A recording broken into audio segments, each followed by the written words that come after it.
Mga kabayan, alam nyo ba kung anong bansa ang nangunguna na pinakamahal na diesel o gasolina? Diesel price per liter sa buong Asia.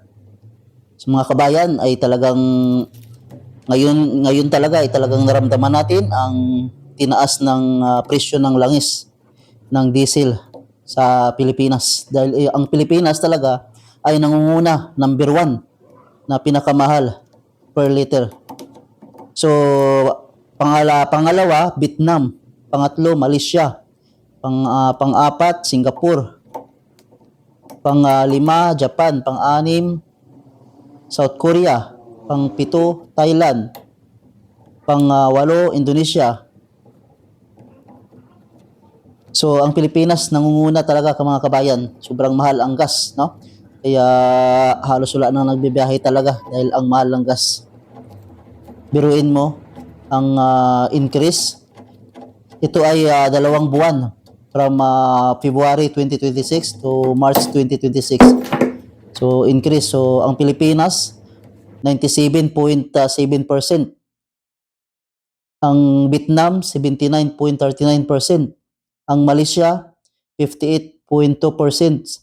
Ang Singapore 42.0%. Ang Japan 32.8%. Ang South Korea 8.2%.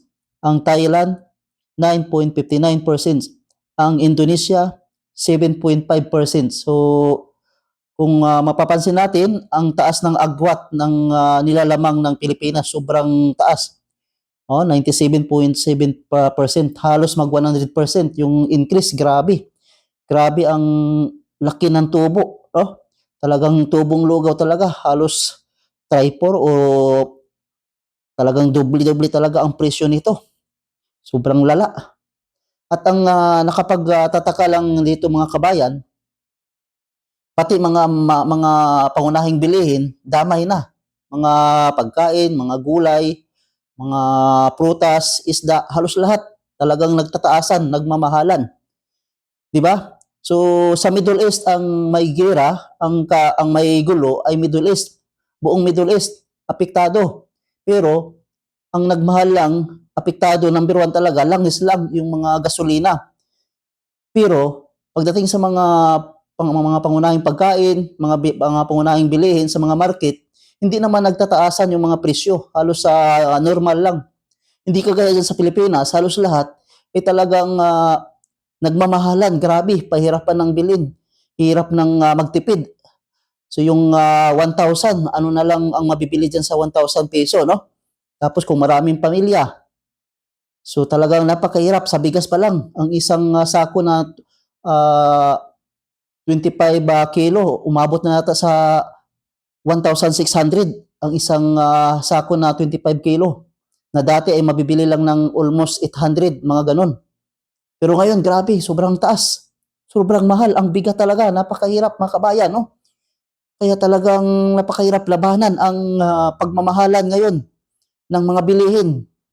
So, ang masarap labanan, yung pagmamahalan ng mga mag-asawa, magjowa, yun ang masarap pakinggan, pagmamahalan na tunay. Pero yung pagmamahalan ng mga presyo, napakasama, napakahirap para sa atin na kakaibang pagmamahal yan.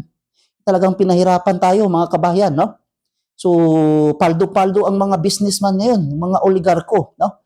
So, talaga naman, bumabawi talaga sila ngayon, lalong-lalo na, patapos na yung termino ng Pangulo sa 2028. Biruin nyo, naging pangatlo pa sa korupsyon, no? Ang Pilipinas, naging pangatlo. Delikado na po ito, baka hahabol pa ito sa number 1. Lalo ngayon, may bagong utang na naman. 60 billion na utang na naman sa World Bank. Ay naku mga kabayan, sino magbabayad dito? Tayo na naman magbabayad dito. Hindi nga tayo nakakinabang sa mga pinagagawa nila. Yung mga, ang laki ng trillion-trillion na budget, tapos wala man tayong nakitang proyekto. Sa akin, napansin kong na proyekto talaga ng administrasyon ay yung Duterte. Marami nagsasabi na Duterte ang proyekto nila. Yung nadala si